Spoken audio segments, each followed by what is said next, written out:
Couple of questions, just to begin with here. You never went to college, did you? Nope. All this talk about free college, and you can't make it unless you went to college.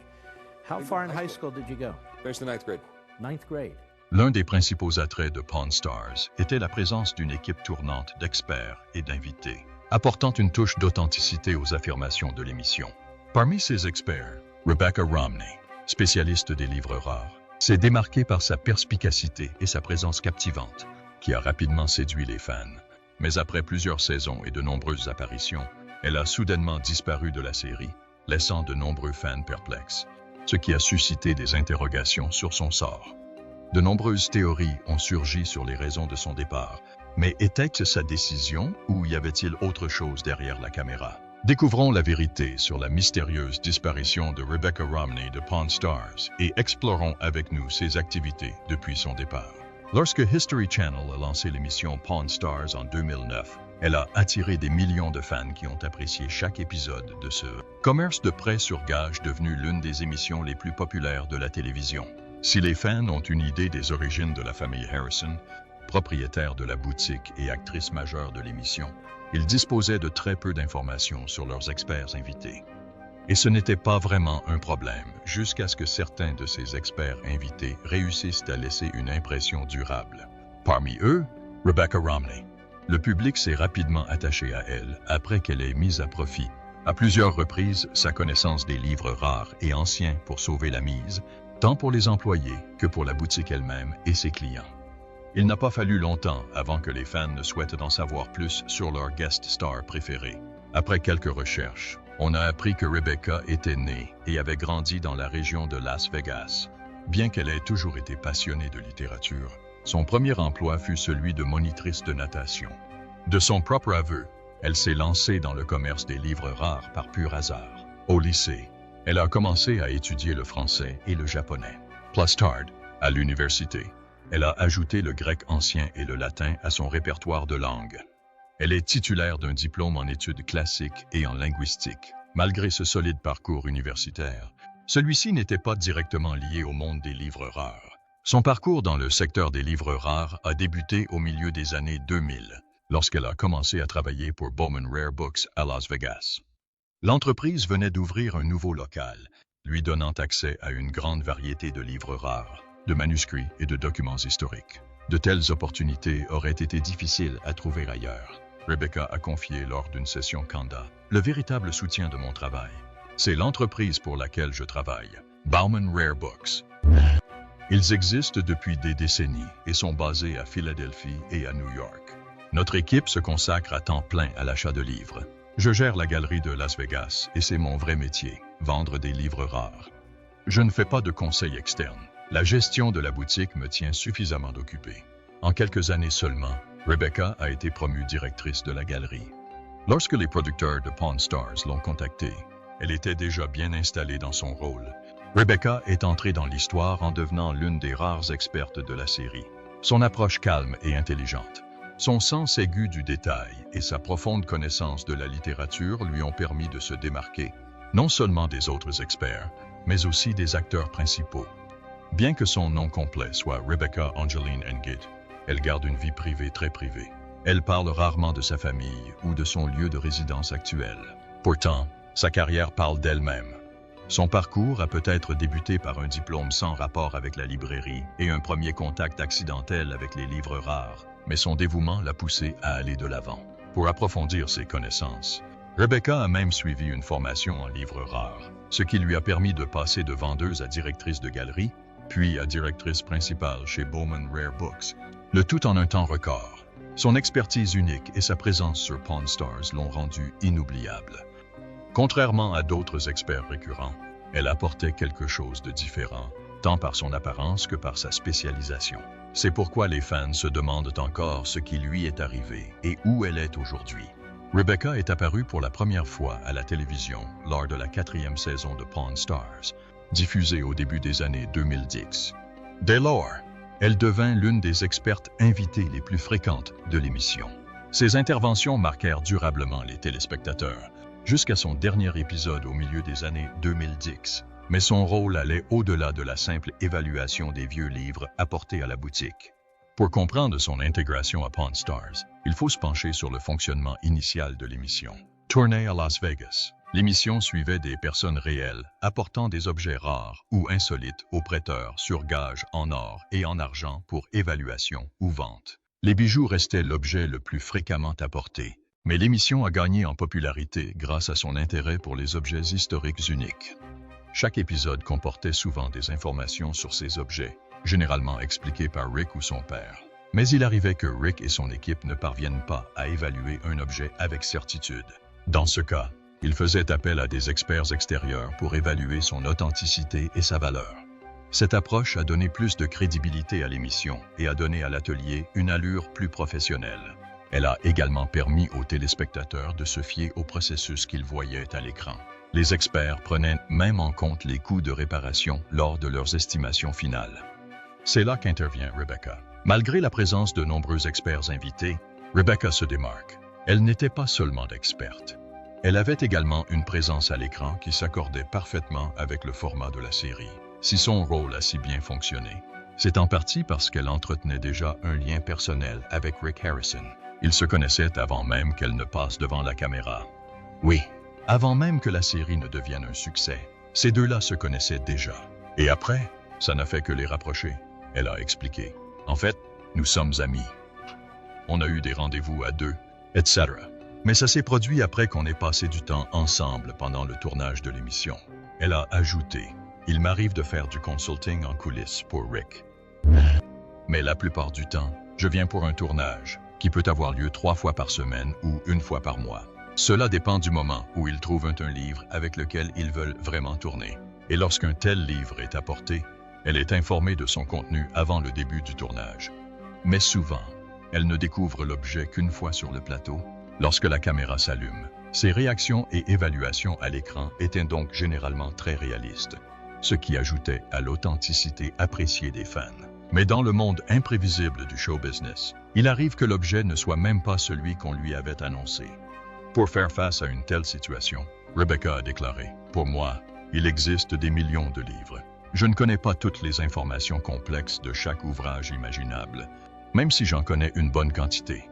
Tout spécialiste dans ce domaine vous dira que savoir où trouver des informations fiables fait partie intégrante de l'expertise.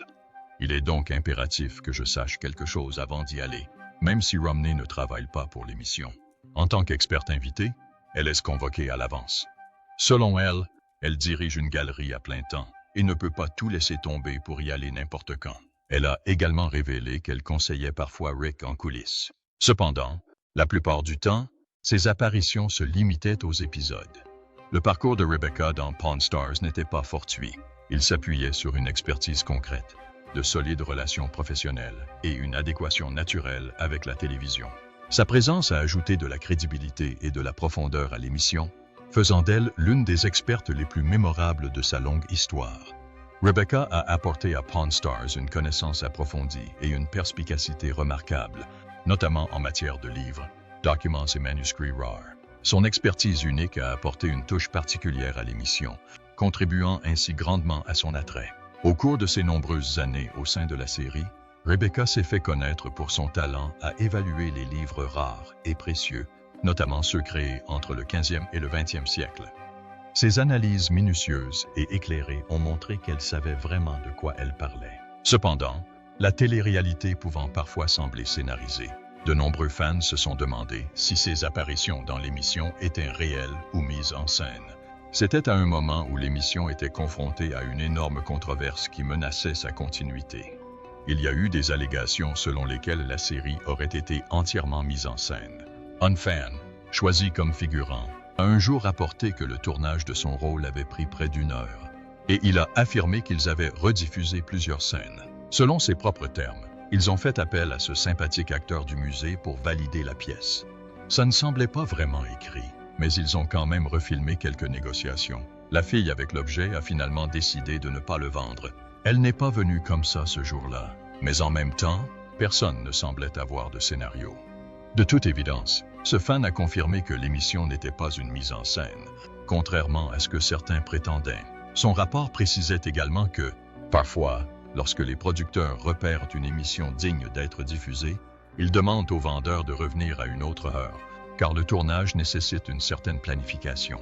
De ce fait, lors du tournage, il peut y avoir des gens ordinaires venus simplement acheter des choses.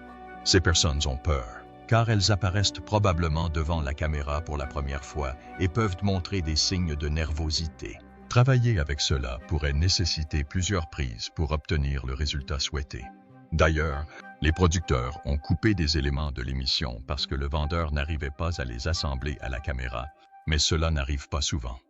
Un autre ajout judicieux est venu de Brent Montgomery, producteur exécutif de l'émission, qui a expliqué que les vendeurs étaient sélectionnés avant leur participation à Pawn Stars. Hors caméra, nous devons nous assurer que ces personnes vendront réellement leurs produits à un prix raisonnable. Sinon, ils essaient juste de passer à la télévision. On l'a vite compris. Rebecca a également prêté sa voix lorsque ses fans lui ont demandé si le spectacle était une mise en scène. C'est toujours un prêteur sur gage en activité. Oui, la moitié de l'endroit est désormais consacrée aux articles promotionnels, mais il propose toujours des prêts sur gage et des ventes d'autres objets. Personnellement, je n'ai jamais été dans une scène d'expert, à ma connaissance, où le vendeur ou l'objet était caché. Cela semblait disculper la plupart des gens.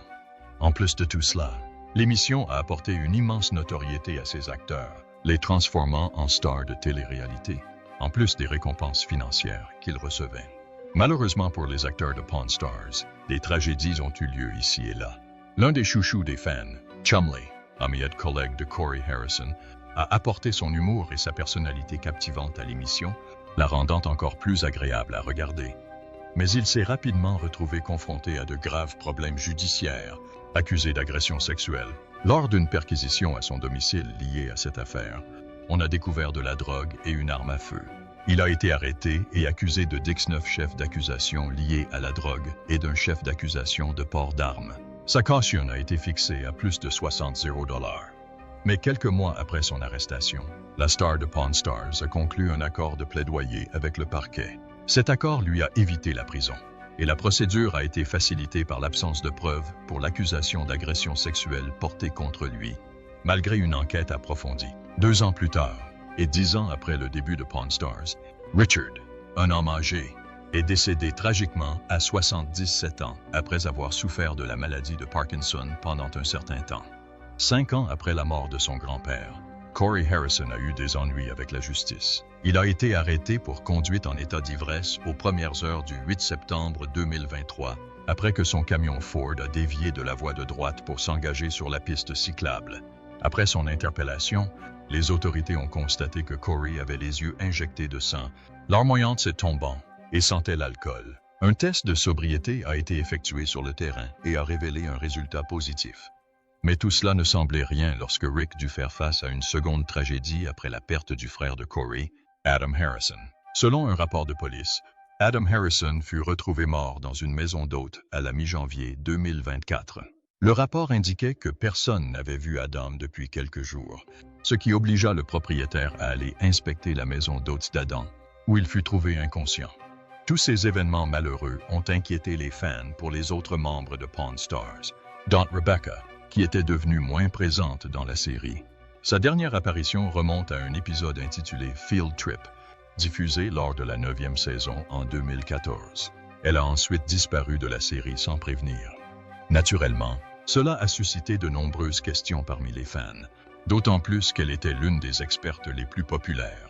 Le plus intriguant était que ni Rebecca ni les producteurs n'avaient jamais donné la raison de son départ. Ce manque d'informations a alimenté encore plus de curiosité, de rumeurs et de spéculations. Certains fans pensaient qu'elle avait été licenciée. D'autres se demandaient s'il y avait eu des conflits avec d'autres membres du casting. Mais la vérité derrière son départ reste floue, et chacun est contraint de deviner ce qui a pu se passer. Malgré l'absence de déclaration officielle, une théorie semble plausible. Il semble probable que Rebecca ait quitté la série pour une réorientation professionnelle. Elle aurait quitté Baum & Rare Books à Las Vegas pour accepter un nouveau poste au sein de l'entreprise, dans leur bureau de Philadelphie. Comme Pawn Stars est tourné à Las Vegas, ce changement aurait rendu difficile sa participation à la série. Cette hypothèse est corroborée par la chronologie de son profil LinkedIn, qui montre que son changement de poste a eu lieu à peu près au moment où elle a quitté la série. Quant à savoir si elle est toujours en contact avec les acteurs de Pawn Stars, on ne sait pas. Il n'existe aucune information publique sur leur relation actuelle. Bien que Rebecca et Rick Harrison soient connus pour être amis dans la vie, aucune apparition publique récente ni aucun signe de contact n'indique qu'ils soient toujours en contact. Les fans sont encore incertains quant à la relation actuelle entre Rebecca et les acteurs de Pawn Stars. La carrière de Rebecca chez Baum & Rare Books a connu une croissance rapide. Elle a été promue à un poste plus important, avec davantage de responsabilités, et est finalement devenue directrice principale de Baum & Rare Books, travaillant directement sous la direction de Natalie Bowman, cofondatrice de l'entreprise. Son mandat de directrice chez Bowman a duré jusqu'en 2016 environ, date à laquelle elle a opéré un changement majeur. Elle a quitté l'entreprise pour rejoindre une autre entreprise de livres rares, Honey & Wax.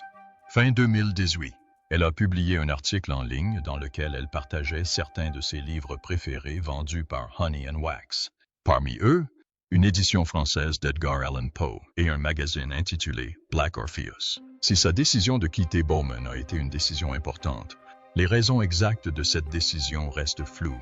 Cependant, au milieu de l'année 2019, elle a également quitté Honey & Wax. La raison était alors plus évidente. Elle souhaitait se concentrer sur la création et la gestion de sa propre entreprise de livres rares. Cette entreprise s'appelle Type Punch Matrix et est basée à Washington, D.C., où Rebecca vit actuellement. Elle est réputée pour son approche réfléchie et inclusive, et pour sa volonté de créer un espace unique et moderne dans le monde des livres rares. Avant même de créer sa propre entreprise, Rebecca a participé à plusieurs projets indépendants entre 2016 et 2017. Son engagement envers les livres rares a guidé chaque étape de son parcours. Rebecca a co-animé un podcast intitulé Biblioclast avec son mari, J.P. Romney. Ce podcast leur a permis de partager leur passion pour les livres, se lançant souvent dans des discussions amusantes et animées, et parfois même sur de légers désaccords sur différents sujets littéraires. Même après avoir quitté Pawn Stars et ses précédents emplois dans le commerce des livres rares, la carrière de Rebecca dans ce secteur a continué de progresser. En 2019, elle a figuré dans un documentaire célèbre intitulé The Booksellers. Ce film explore le monde des collectionneurs, vendeurs et conservateurs de livres anciens et rares. Le film a été présenté dans plusieurs grands festivals internationaux. Les critiques ont salué son rôle. Le magazine Variety l'a même décrite comme l'optimiste et joyeuse du livre. Rebecca continue de travailler activement sur des projets de livres rares. Grâce à son entreprise, Type Punch Matrix, à son podcast et à d'autres initiatives, elle demeure une voix forte au sein de la communauté des livres rares. Sa passion pour la préservation et la valorisation des livres et documents rares est un moteur dans sa vie. Grâce à ses connaissances et à son énergie, Rebecca continue d'inspirer les amateurs de livres et les collectionneurs du monde entier. Côté vie privée, Rebecca préfère la discrétion. Bien qu'elle possède des comptes sur des plateformes comme Instagram et Twitter, elle partage rarement ses informations personnelles en ligne. Un aspect connu de sa vie privée est son mariage avec J.P. Romney, auteur publié et auteur du livre « Le monstre sur la route ». C'est moi. Selon un site web littéraire appelé Fierce Reads, le couple a 2 enfants. Il n'est pas surprenant que Rebecca soit elle-même une auteure publiée. Elle et son mari travaillent ensemble à l'écriture d'un livre intitulé « Erreur d'imprimeur ». Il est évident qu'ils partagent tous deux la même passion pour les livres, ce qui a probablement contribué à leur rapprochement. Leur travail d'équipe a été salué par des sources prestigieuses comme le New York Times et le Washington Post, qui ont salué la lecture agréable et la facilité de compréhension du livre, même lorsqu'il aborde des sujets complexes. Outre ce livre coécrit, Rebecca a écrit de nombreux articles pour des sites web et des publications réputées. Elle a partagé ses connaissances sur le blog Bowman Rare Books, où elle a contribué à informer les lecteurs sur les livres rares et précieux. Ses écrits ont également été publiés sur des sites populaires comme Crime Reads, Literary Hub et Mental Floss, où elle a offert son expertise et captivé les lecteurs grâce à sa profonde connaissance de la littérature. Rebecca a également travaillé dans l'ombre du monde littéraire. Elle a participé à des projets de révision et rédigé des introductions pour d'autres ouvrages. Cela témoigne de sa polyvalence et de son implication profonde dans différents domaines de l'écriture et de la recherche littéraire. Beaucoup se demandent si Rebecca est apparentée au sénateur américain Mitt Romney.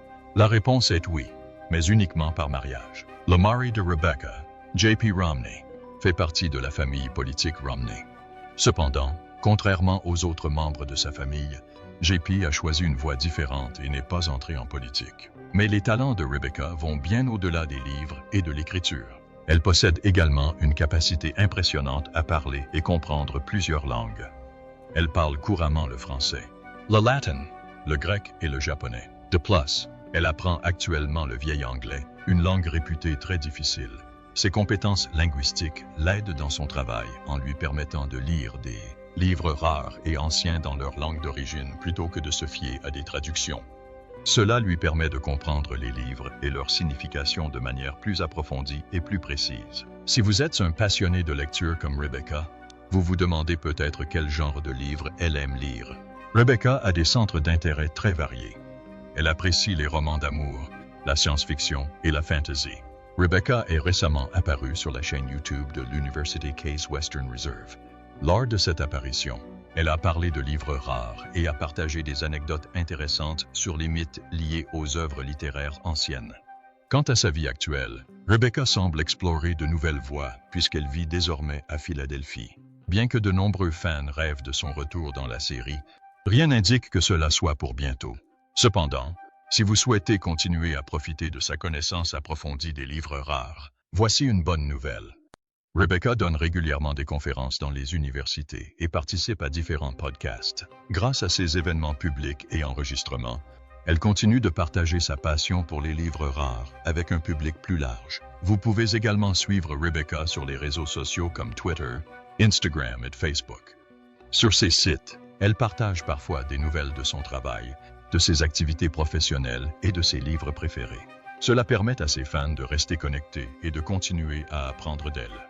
Le parcours de Rebecca Romney, de Pawn Stars à la création de sa propre librairie, témoigne de sa passion et de son assiduité. Même si elle s'est éloignée de Pawn Stars, elle n'a jamais abandonné sa passion. Aujourd'hui, elle demeure une figure respectée dans son domaine, réfléchie, compétente et discrètement influente. Que ce soit par le biais de son entreprise, de conférences publiques ou d'écrits, Rebecca continue de donner vie aux livres rares, sa passion depuis toujours.